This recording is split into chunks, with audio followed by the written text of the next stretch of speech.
সবাইকে স্বাগত জানাচ্ছি বিটিভিউজ ইনফোটেনমেন্টে। আপনাদের সাথে আছি আমি সুস্মিতা দাস। মার্কিন প্রেসিডেন্ট হিসেবে দ্বিতীয়বারের মতো ডোনাল্ড ট্রাম্প নির্বাচিত হওয়ার পর থেকে যে কয়েকটি প্রশ্ন ঘুরে ফিরে সামনে আসছে তার মধ্যে একটি হলো এই মেয়াদে ট্রাম্প প্রশাসনের আফগানিস্তান বিষয়ক পলিসি কেমন হবে। এক্ষেত্রে দুটো মতই আছে। কেউ কেউ মনে করেন ট্রাম্প হয়তো তালিবানদের বিরুদ্ধে অনেক বেশি কঠোর হয়ে যাবেন, তবে যারা ট্রাম্পকে বেশ ভালোভাবে জানেন তারা মনে করেন ট্রাম্প তালিবানদের ব্যাপারে হঠকারী কোনো সিদ্ধান্ত নেবেন না, বরং তিনি হয়তো সময় নিয়ে পরিস্থিতি বুঝে যৌক্তিক পদক্ষেপ গ্রহণেই বেশি আগ্রহী হবেন। আরও জানবো এবারের প্রতিবেদনে।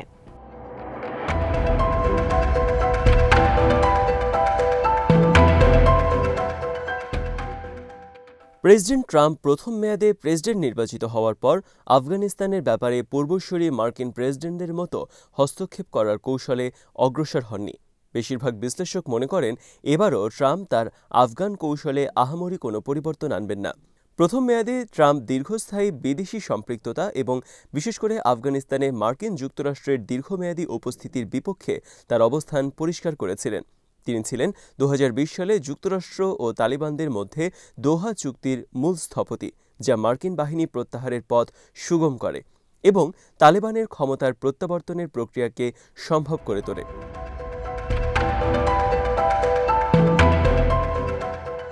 দোহা চুক্তি ছিল আমেরিকার আফগান নীতির ক্ষেত্রে বড় ধরনের একটি টার্নিং পয়েন্ট। তবে প্রেসিডেন্ট ট্রাম্প যুক্তরাষ্ট্রের প্রশাসনের দক্ষিণ এশিয়া বিষয়ক নীতির ব্যাপারে বরাবরই অসন্তুষ্ট। সামরিক উপদেষ্টাদের মধ্যে দায়বদ্ধতার অভাবকে সংকট বলে মনে করেন ডোনাল্ড ট্রাম্প। এই কারণে তিনি তার ভোটারদের কাছে বারবারই প্রমাণ করতে চেয়েছিলেন যে তিনি আমেরিকার দীর্ঘতম এবং ব্যয়বহুল যুদ্ধের একটি সমাপ্তি ঘটাতে সক্ষম। এরই অংশ হিসেবে তিনি আফগানিস্তান থেকে দ্রুত প্রস্থান করার পথ খুঁজতে থাকেন। আফগান থেকে যুক্তরাষ্ট্রের এক্সিট প্ল্যানে প্রথাগত সব কৌশল ও পদক্ষেপ ব্যর্থ হওয়ার পর তালেবানের সঙ্গে সরাসরি সমঝোতা আলোচনায় প্রবেশ করেন এবং দীর্ঘদিনের যুদ্ধ শেষ করেন।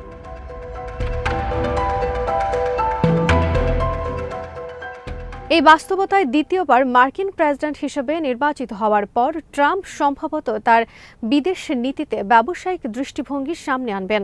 তার সমর্থকেরাও তাকে এভাবেই দেখতে চায়। তারা আরও চায় ট্রাম্প হয়তো আফগানিস্তান সহ অন্যান্য স্থানে চলমান ব্যয়বহুল সংঘর্ষ এবং সামরিক সম্পৃক্ততা এড়িয়ে গিয়ে বরং বাস্তবসম্মত কৌশল ও সমঝোতা চুক্তিকে প্রাধান্য দেবেন।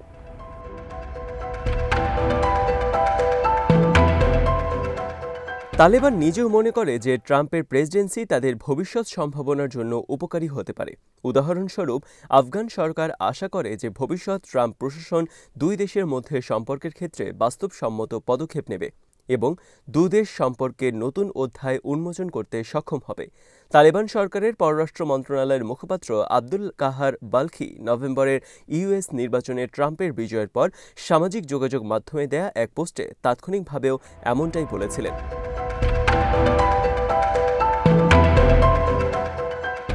তালেবানের ভবিষ্যৎ সম্পর্কের জন্য আশাবাদী হয়ে উঠেছে, কেননা প্রেসিডেন্ট ট্রাম্পের প্রথম মেয়াদের প্রশাসনের সাথে কাজ করার এবং আলোচনার একটি ইতিবাচক অভিজ্ঞতা তাদের রয়েছে। প্রথম ট্রাম্প প্রশাসন সরাসরি তালেবানের সঙ্গে আলোচনা করেছিল, আফগানিস্তান থেকে মার্কিন সেনা প্রত্যাহারের প্রক্রিয়া শুরু করেছিল এবং কাবুলে তালেবানদের ফিরে আসার গ্রাউন্ড তৈরি করেছিল। যদিও প্রেসিডেন্ট হিসেবে ডোনাল্ড ট্রাম্প বর্তমান প্রেসিডেন্ট জো বাইডেনের চেয়ে তালেবানের সঙ্গে একটি বাস্তবসম্মত সহযোগিতার জন্য বেশি অনুকূল এবং তিনি তালেবানদের সাথে সরাসরি সংঘর্ষে জড়াতেও আগ্রহী নন।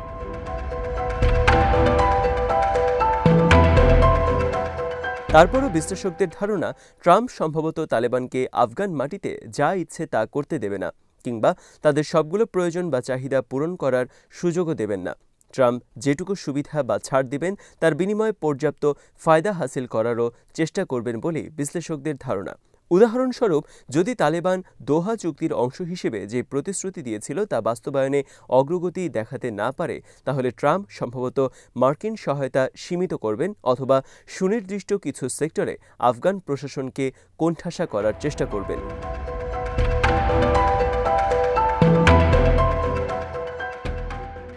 ট্রাম্প প্রায় নিয়মিতভাবেই আমেরিকা ফার্স্ট দৃষ্টিভঙ্গির অংশ হিসেবে বিদেশি সহায়তা কাটছাঁট করার পক্ষে যুক্তি দিয়ে যাচ্ছেন এবং এর অংশ হিসেবে সুনির্দিষ্ট কারণ বা শর্ত না দিয়েও তিনি আফগানিস্তানে মার্কিন সহায়তা উল্লেখযোগ্য মাত্রায় কমিয়েও আনতে পারেন।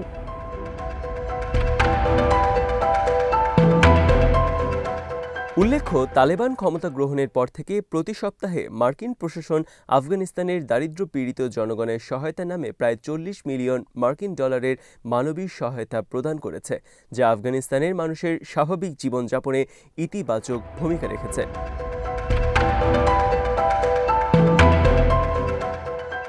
কোনো কারণে যদি মার্কিন যুক্তরাষ্ট্র এই আর্থিক সহায়তার পরিমাণ কমিয়ে দেয় বা বন্ধ করে দেয়, তাহলে তা দুর্বল আফগান অর্থনীতিকে বড় ধরনের ঝুঁকির মুখে ফেলে দেবে।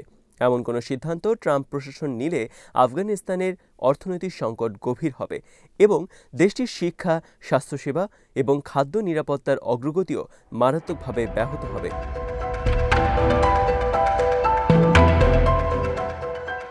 ট্রাম্পের প্রথম মেয়াদ শেষ হওয়ার পর থেকে বৈশ্বিক মনোযোগ আফগানিস্তান থেকে সরে গেছে।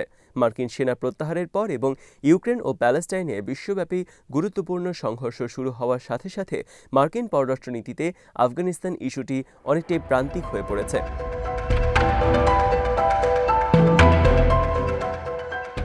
আমেরিকা ফার্স্ট নীতির জন্য একজন প্রেসিডেন্ট হিসেবে ট্রাম্পকে মধ্যপ্রাচ্য এবং ইউরোপের সংকট মোকাবেলায় উল্লেখযোগ্য সময় ব্যয় করতে হবে। যেহেতু আফগানিস্তান ইস্যুটি অনেকটাই সমাধান হয়ে গেছে, তাই অন্য কোনো বিদ্যমান ইস্যুর চেয়ে ট্রাম্প আফগানিস্তানকে বেশি অগ্রাধিকার দেবেন এমন সম্ভাবনাও নেই।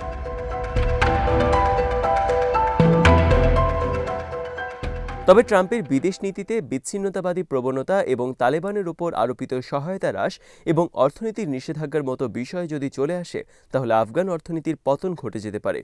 সেই সাথে আফগানিস্তান আবারও মার্কিন যুক্তরাষ্ট্র এবং তার মিত্রদের জন্য মাথা ব্যথার কারণ হয়ে উঠতে পারে। আফগানিস্তানের অর্থনৈতিক পতন ঘটলে এর প্রভাবে নতুন করে অভিবাসন সংকট সৃষ্টি হতে পারে।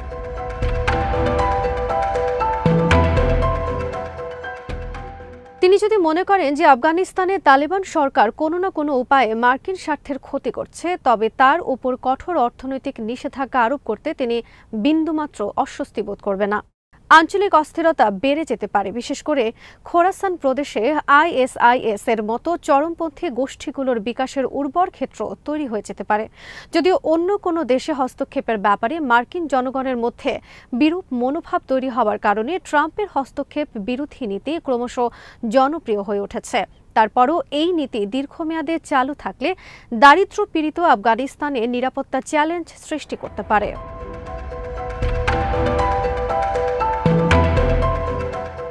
এরকম সম্ভাব্য যে কোনো পরিস্থিতি আফগান জনগণের জন্য আরও গুরুতর পরিণতি ডেকে আনবে। অর্থনৈতিক দুরবস্থা আরও প্রকট হবে এবং স্বাস্থ্যসেবা ব্যবস্থার পতন ঘটবে। এরই জেরে দেশটিতে পুনরায় সংঘাত দেখা দিতে পারে। ফলশ্রুতিতে বিশ্বের বাকি অংশ থেকে আফগানিস্তান পুনরায় বিচ্ছিন্ন হয়ে যেতে পারে।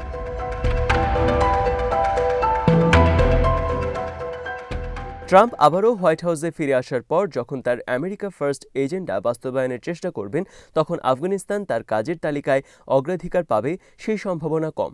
তবু আফগানিস্তান সম্পর্কে তার যে কোনো সিদ্ধান্তেরই সুদূর প্রসারী প্রভাব রয়েছে। আফগান বিষয়ক মার্কিন যে কোনো সিদ্ধান্ত শুধুমাত্র দীর্ঘদিন সংঘাত ও সংঘর্ষে ডুবে থাকা আফগান জনগণের জন্যই শুধু নয়, বরং আন্তর্জাতিক সম্প্রদায়ের জন্য তাৎপর্যপূর্ণ।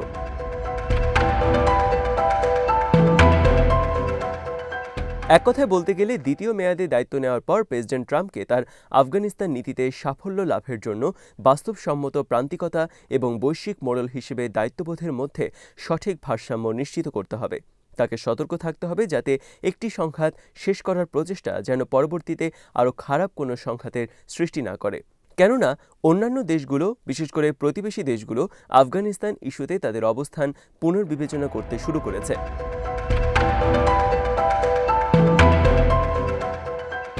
সম্প্রতি আফগানিস্তান ও পাকিস্তানের উচ্চ পর্যায়ের প্রতিনিধি দলের সাথে একটি বৈঠক হয়েছে।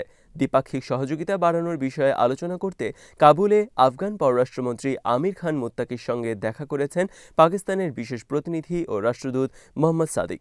এক প্রতিবেদনে পাকিস্তানের সংবাদ মাধ্যম ডন এই তথ্য জানায়। প্রতিবেদনে বলা হয়, বৈঠকের পর এক বিবৃতিতে জানানো হয়, দুই দেশ নিজেদের মধ্যে কূটনৈতিক, বাণিজ্যিক ও ট্রানজিট সম্পর্ক উন্নত করতে চায়।